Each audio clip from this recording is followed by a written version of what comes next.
reinforce that, or to again to help with your pushing.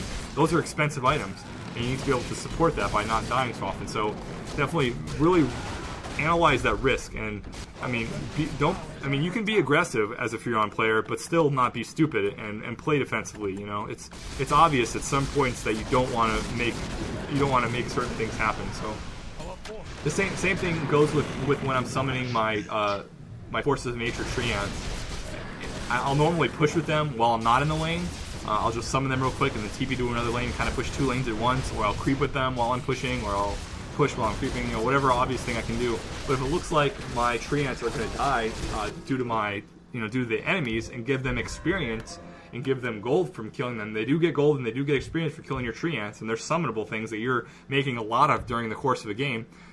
Don't just let them die. Think of it like Warcraft. Deny your opponents those experience, just like in Dota. I mean, just in Warcraft, move those enemies back. Don't let your Farseer with wolves, you know, get picked off by an enemy. They give a good amount of experience. Obviously, not as much in Dota as opposed to Warcraft, but still, there's no point to giving your opponents free golden experience, extra golden experience rather, that they wouldn't normally get had you not summoned those Treants. So.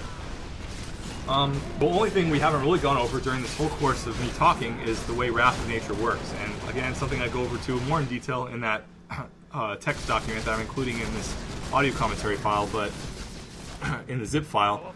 Basically, it's a reverse chain lightning that kind of works it's a global thing. So I've heard it called it's like a Hand of Midas. It's more of a farming ability rather than a nuking ability. And a lot of people, Furion players, me included, didn't realize this when I first started playing Furion. So always use that when there's a lot of creeps globally visible, creeps and enemy creeps and enemies specifically globally visible. They don't necessarily have to be in your lane or next to you. They can be in the top lane while I'm on the bottom lane. And if there's a lot of them visible, it does more damage. So a reverse chain lightning, basically, if you know how chain lightning works, it does the majority of its damage on the first link and does less damage as it links onto however many more targets.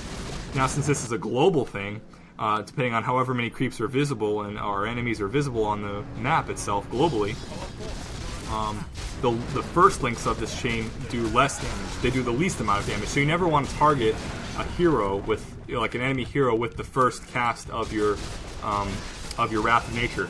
If there's a lot of creeps around and the enemy's hero around, target those creeps first.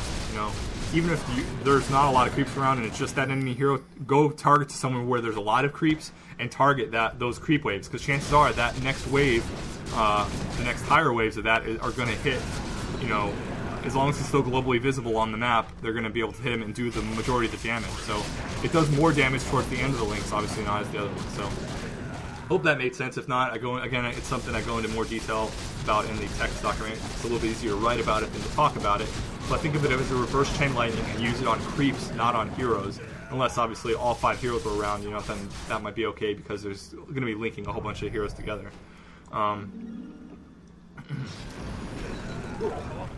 Throat is killing me, man. I haven't talked for like an hour in a long time.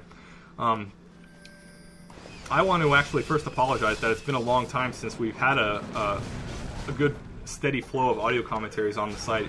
The last few weeks we've been kind of slow. It's only been like 1 AC a week or so. So hopefully we're going to start picking that up and bring more steady content to you. That's our overall goal as commentators, to kind of have a regular bit of content that you guys can come to expect and hear from us at WC Replays. So this is going to be my Dota one. I'm actually going to be working on a Warcraft, just a regular Warcraft one next. We have a lot of WC3 leagues actually coming in, a lot of play. There's some bigger tournaments that are happening, so maybe I'll pick a replay that hasn't been posted yet, hopefully, to a feature and kind of talk about my next one. But for now, this is Dota 1.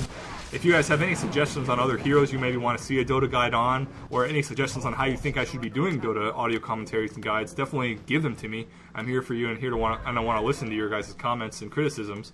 Definitely, I'm really open to all that. So if you don't feel comfortable posting them on the main page, WC Replay, where this audio commentary file is hosted, just go ahead and PM to me.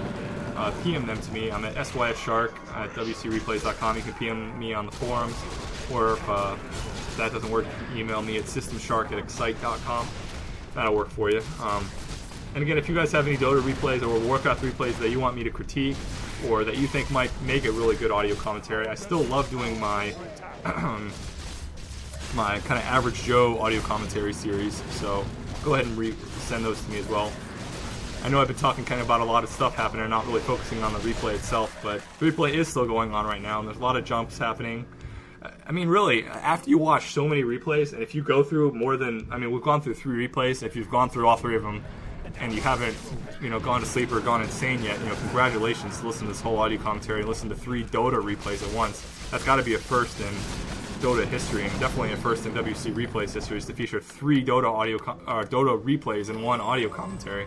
Definitely killing it here for you guys, but you can kind of start to see things that, you know, are the same. You know, it's certain, especially in regards to timing. You know. There's a clear early part of the game where denies and early, you know, little ganks are more viable, and you can start to detect vulnerabilities. There's a clear midpoint of the game where you start to really see what heroes are going to start shining during the game, and, you know, the big pushes you can start making, things like that. So definitely some risky moves going on here, and just, you know, again, the one thing I want you guys to take away from these audio commentaries and these replay files and my guide is to make it yourself.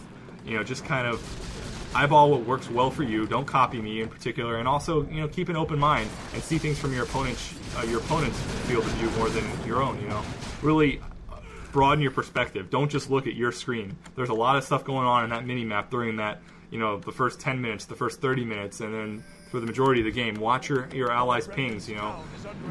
Read the chat, you know, although a lot of the chat is kind of, you know, silly, you know, for the bad mannerisms in DoTA. You know, some of that stuff's important, especially if you're not familiar with your teammates.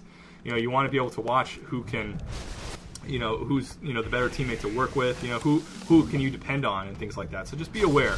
That's what these replays, you know, and audio commentary can kind of show you. If anything, be aware. You know, in any game. League matches, public games, TDAs, in-house, you know, leagues, whatever. What else is going on?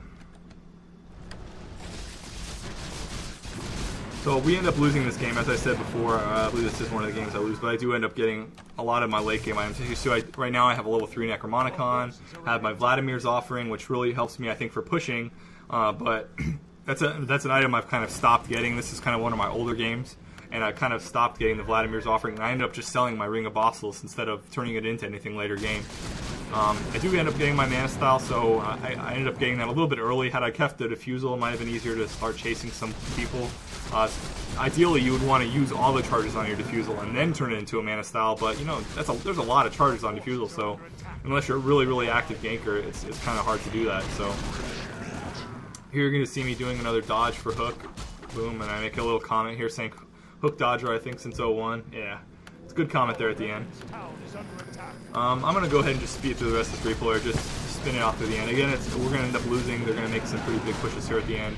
The Zeus player got a Refresher and Aggie Scepter, and that's pretty much all he needed to be able to opponent the rest of my teammates. I didn't die too much from him, but, you know, he ended up feeding a lot of my teammates, you know, so he really kept a good idea on what's happening there. So this audio commentary has gone over for over an hour. My voice is noticeably more raspy and tired since I first started doing the audio commentary here.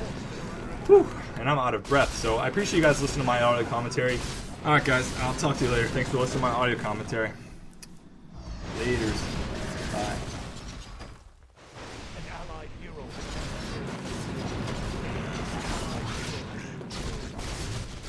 Our brethren's town is under attack.